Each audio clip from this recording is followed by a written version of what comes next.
जी अस्सलाम वालेकुम सर। वालेकुम सलाम जनाब डॉक्टर सर साहब। आजकल के वजीराबाद चक्कर लग रहे हैं आपके, तो कोई पता नहीं होता। जब पूछते हैं जी चौधरी साहब किधर हैं, जी चौधरी साहब वजीराबाद गए हुए हैं। सर ये वजीराबाद खैरियत है? आजकल मतलब उधर बड़े खबरें दौरे खबरें आपने पूरी रखी हुई है। पता सर पता चल गया। मैंने कहा मैं लाइव पूछूंगा सर से, ताकि जो भी हो सबको पता चले। सब वजीराबाद में ना मेरे आजकल जो चक्कर लग रहे हैं, मैं कुछ छुरियां खरीद रहा हूँ सर। सर ये कोई बकरे कसाई कर कोई कसाई वाला बिजनेस शुरू कर लीजिए। ये कसाई से भी नेक्स्ट लेवल का बिजनेस है सर। ऐसा सर कौन सा हाँ, बिजनेस आ गया ये जो वजीराबाद से शुरू हो रहा है? सर पाकिस्तान में ना हम्म। मोटापा बहुत ज़्यादा आ गया, ठीक है। और आज का रिवाज चला हुआ है कि पेट काट के पेट छोटा कर देते हैं, तो जिससे बंदा ज़रा स्लिम स्मार्ट हो जाता है। बैरिएट्रिक सर्जरी भी कर हाँ, रहा है, तो अच्छा। मैंने सोचा कि यार छुरियां वगैरह अभी मैं इकट्ठी कर रहा हूँ। बड़ी क्लास की छुरियां, बड़ी तेज छुरियां सर। मैंने पहले ये उधर डील भी लगी हुई थी कि एक छुरी के साथ एक फ्री भी मिल Buy रही one थी। get one हाँ, free हाँ। छुरी। तो उसके बाद ना फिर कोई हम बंदा ढूंढते हैं जो ये बैरिएट्रिक सर्जरी कर रहा हो। अच्छा, तो मैंने कहा पहले छुरियां तो इकट्ठी कर लो ना। जाने दे सर, खुदा सर का बहुत खैर कमाल है। का बिजनेस है सर। सर कमाल का बिजनेस क्या है? अब आप लोगों को पेट छोटे करेंगे, मैदे छोटे करेंगे, उससे होने वाले नुकसानात इतने शदीद हैं कि आपको अगर मैं खुद बता दूं तो आप इधर ही तौबा कर सर मैं जब भी कोई कारोबार की बात सोचता हूँ ना, हाँ तो उसी लत विच जरूर पानी होता है। ठीक है, लेकिन चूंकि अब आप शुरू कर बैठे तो जरा बताएं कि बैरिएट्रिक सर्जरी या पेट काटने वाली जो सर्जरी है उसके नुकसानात क्या है। सर देखें इसकी ना लेकिन कारोबार नहीं मैं बात करूंगा, मैंने दुकान खोलनी है सर। सर नहीं, सर, हम लोग आपको कभी नहीं खोलने जिंदगी ना देंगे। लिखे। सर हम आपको नहीं खोलने देंगे ये अच्छा। दुकान। क्यों नहीं खोलने देंगे मैं अभी आपको बताने लगा। ओके सर सबसे पहले बैरिएट्रिक सर्जरी होती क्या है ये बताना बहुत जरूरी है। ये बेसिकली मैदा छोटा कर दिया जाता है इस सर्जरी में, और मैदा छोटा होने के साथ फिर उसको आप समझ लें कि एक बंदे का मैदा जो कि पहले इस साइज का है वो उस 30% रह देगा। यानी तो अगर वो- किलो खुराक खाता था तो अब वो उसमें 200 ग्राम 200-300 ग्राम ठीक पे है। उसका मैदा भर देगा। ओके और उसको मैदा छोटा करने को फिर उसके वो जो बाकी मैदा काट काट दिया है उसको फिर अंदड़ियों के साथ जोड़ दिया जाता है ओके। ऑपरेशन के थ्रू। ये एक आसान तरीके से बताने का कि ये बैरिएट्रिक सर्जरी है। लेकिन इसके बाद वाली जो फिल्म है जो लोग सारी जिंदगी फेस करते हैं और इसमें जो ट्विस्ट आते हैं वो सर बहुत खौफनाक है। सर वो क्या है सर? इसमें कुछ तो साइड इफेक्ट्स फौरी फौरी आ जाते हैं, लेकिन कुछ बहुत लंबे अरसे के बाद साथ साथ चलते रहते हैं।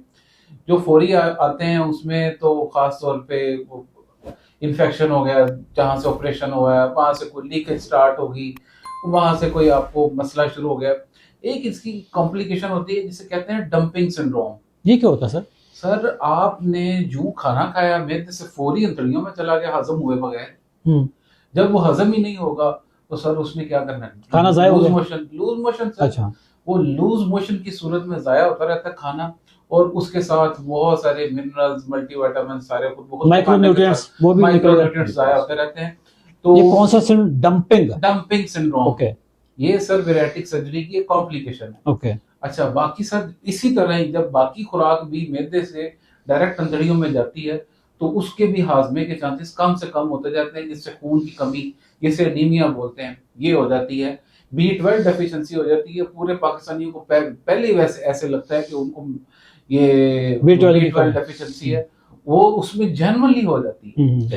कैल्शियम विटामिन डी की अब्जॉर्प्शन कम हो जाती है, और ये इस लेवल के नुकसान है कि बाद में या तो बंदा सारी जिंदगी इस सर्जरी को मैनेज करने के लिए सारी जिंदगी उसने गोलियां खानी है, मल्टीविटामिन खाने हैं, और या फिर उसने एक डॉक्टर से दूसरे डॉक्टर के पास ऐसा जितना भी डराए, मैं डरने वाला नहीं हूँ। डॉक्टर कैसर मेरे पार्टनर ऑलरेडी बन चुके हैं।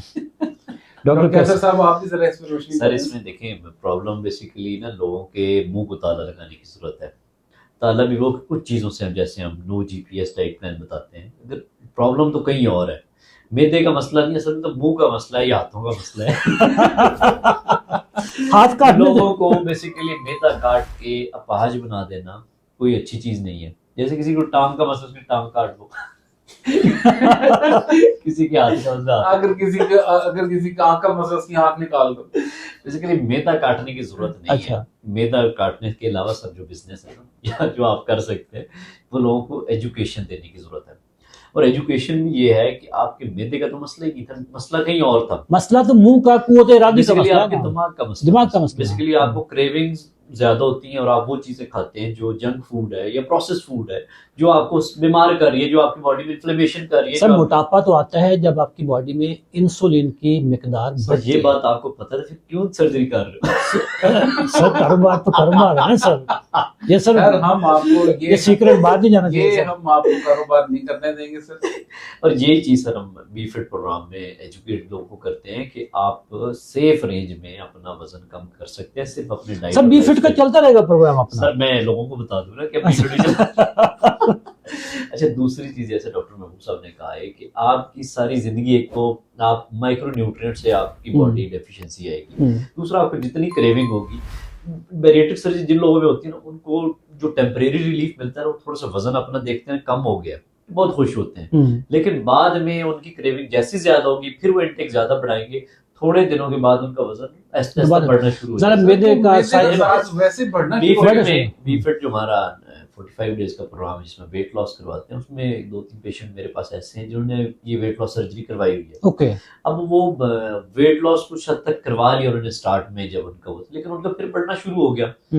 जब 130 किलो था तो 100 पे आ गए, बड़े खुश हुए, वजन कम हो गया, वो आहिस्ता आहिस्ता फिर वहीं जा रहा है। बेसिक प्रॉब्लम तो रूट काज को नहीं एड्रेस किया। प्रॉब्लम बुनियादी तौर पे उस खुराक का है जो आपकी इंसुलिन की मिकदार को बढ़ाती है। बिल्कुल ऐसे ही है। ठीक है नाजरीन, मजाक अपनी जगह पे, मोटापा आपका आता है उस वक्त जब आपकी बॉडी में एक हार्मोन है, बड़ा ज़रूरी हार्मोन है हमारे लिए, वो जब हमारी बॉडी में ज़रूरत से ज़्यादा आ जाता है तो आपको इंसुलिन रेजिस्टेंस होनी शुरू हो जाती है, जिसकी वजह से आप मोटे होना शुरू हो जाते हैं। पाकिस्तान में मोटापा बहुत तेज़ी के साथ आ रहा है और उसके पीछे एक ही रीज़न है और वो है ऐसी खुराक जिसको खाने से फौरी ग्लूकोज की स्पाइक आती है। ग्लूकोज की जब स्पाइक आती है तो इंसुलिन की स्पाइक आती है। जब इंसुलिन की स्पाइक आती है तो insulin is a fat forming hormone, it's a growth hormone, fat storage hormone.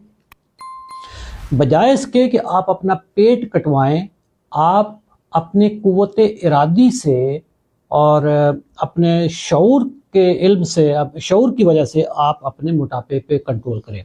देखा देखी सर्जरी की तरफ ना जाए। हाँ, देखा देखी सर्जरी की तरफ बिल्कुल ना जाए। ये जो बात कर रहे थे कि जी मैं वजीराबाद जा रहा हूँ, मैं लोगों को एजुकेट कर रहा हूँ पिछले तकरीबन 3 साल से कि बैरिएट्रिक सर्जरी की जरूरत नहीं है। ये बुनियादी तौर पे आपके शऊर की सर्जरी यहाँ पे होनी चाहिए, यहाँ पे आपके मुंह की सर्जरी होनी चाहिए, कुव्वत इरादी की सर्जरी होनी चाहिए। अगर आप यही चीज़ हम अपने जो हमारा बी फिट का प्रोग्राम है 45 डेज का, जिसमें हम 45 डेज में तकरीबन 10 किलो वज़न कम करवा देते हैं और लाइफस्टाइल मॉडिफिकेशन के साथ, और वो बड़ा सस्टेनेबल चीज़ है। उससे आपकी ना सिर्फ मोटापा कंट्रोल हो जाता है, जिनको प्री डायबिटीज़ होती है वो भी रिवर्स हो जाती है, जिनके कोलेस्ट्रोल ट्राइग्लिसराइड के मसले होते हैं वो भी रिवर्स हो जाते हैं, फैटी लिवर रिवर्स हो जाता है, यूरिक एसिड के मसाइल ठीक हो जाते हैं।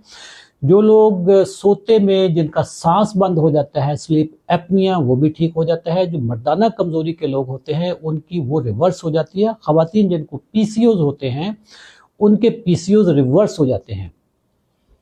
अपनी बॉडी को उस पर तजर्बे ना करवाएं, उसको छुरी कांटों के नीचे ना रखें। आप लाइफस्टाइल की खराबी की वजह से मोटे हुए थे, लाइफस्टाइल को दुरुस्त करें।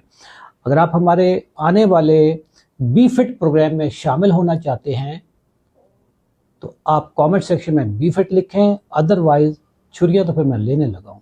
थैंक यू, अल्लाह हाफिज़।